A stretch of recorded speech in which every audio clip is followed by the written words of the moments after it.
I almost didn't go to the dinner. Family gatherings had a rhythm I knew too well.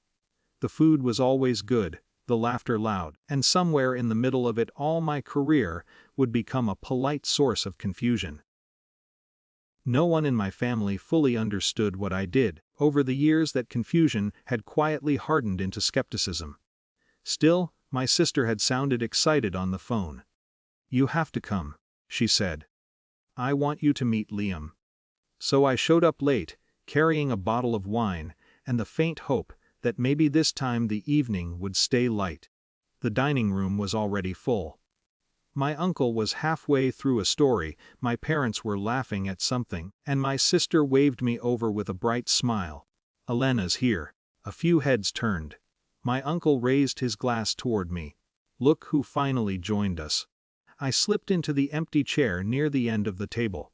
Plates clinked, someone passed bread, and conversation kept moving the way it always did, fast, overlapping, comfortable.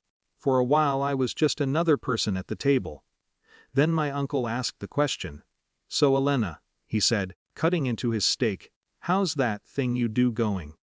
The tone was casual. Curious on the surface. I knew what came next because it always did. I said. "What exactly is it again?" my cousin asked. "Something with computers." "Technology management," I said. My uncle chuckled. "That's a fancy way to say unemployed." A few people laughed softly, not cruelly. Just the kind of laugh people give when they don't know what else to do. I kept my expression neutral. My sister reached over and squeezed the arm of the man sitting next to her. "Oh, speaking of tech," she said brightly, "this is Liam. My boyfriend." He turned toward me with a polite smile, then the smile stopped. Not completely. Just for a moment. But long enough. Recognition moves fast when it hits. His eyes widened slightly before he recovered, but by then I had already seen it. He knew exactly who I was. I'd seen his face before in internal meetings. Developer on one of our back-end teams. Quiet, competent, rarely spoke unless asked. He had joined the company last year, and he had never expected to meet me at his girlfriend's family dinner. "Nice to meet you," he said carefully. "Nice to meet you too," I replied. For the next few minutes the conversation flowed around us again. But Liam had grown very quiet. Across the table, my uncle kept talking.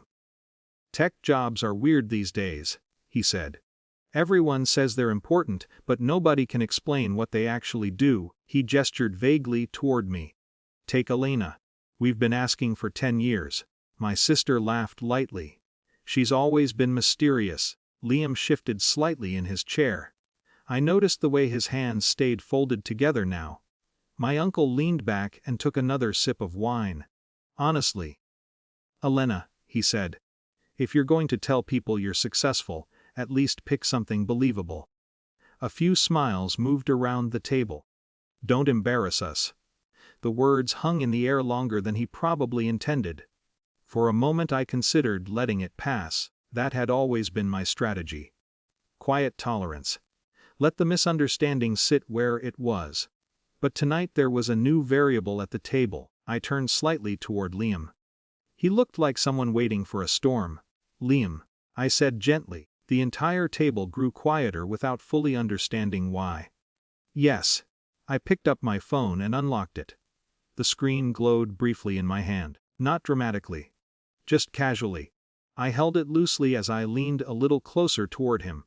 "Could you explain something for them?" He swallowed. My uncle watched us with mild confusion. "What kind of work does your division report to?" I asked. Liam hesitated. It wasn't a long hesitation, but it was long enough for everyone to notice.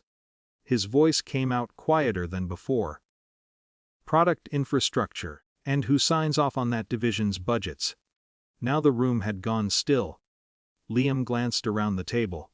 My sister looked puzzled. My uncle leaned forward slightly, sensing something changing. Finally Liam spoke. "ELENA does." The words were simple. But the effect was immediate. My sister blinked. "Wait, what?"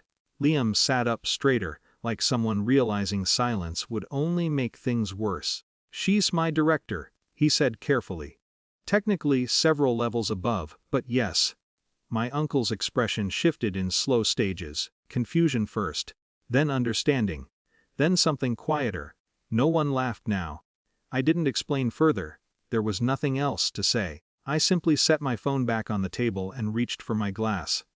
"So," I said lightly, "how did you two meet?" Conversation restarted, but cautiously now. Like people walking across a frozen lake, and suddenly realizing the ice might be thinner than they thought. No one made another joke about my career. My uncle spoke less for the rest of the evening. Liam avoided my eyes, though not out of disrespect. It looked more like careful professionalism. My sister kept glancing between us, trying to piece together a version of me she hadn't known existed. Dinner eventually ended the way all dinners do, plates stacked, chairs pushed back, goodbyes exchanged near the door. Outside, the air was cool and quiet. I stood for a moment beside my car before getting in. What surprised me most wasn't the shift in the room. It was how calm I felt about it. For years they had doubted me, because they didn't understand what I did. Tonight they finally believed me, not because I explained, but because someone else had to.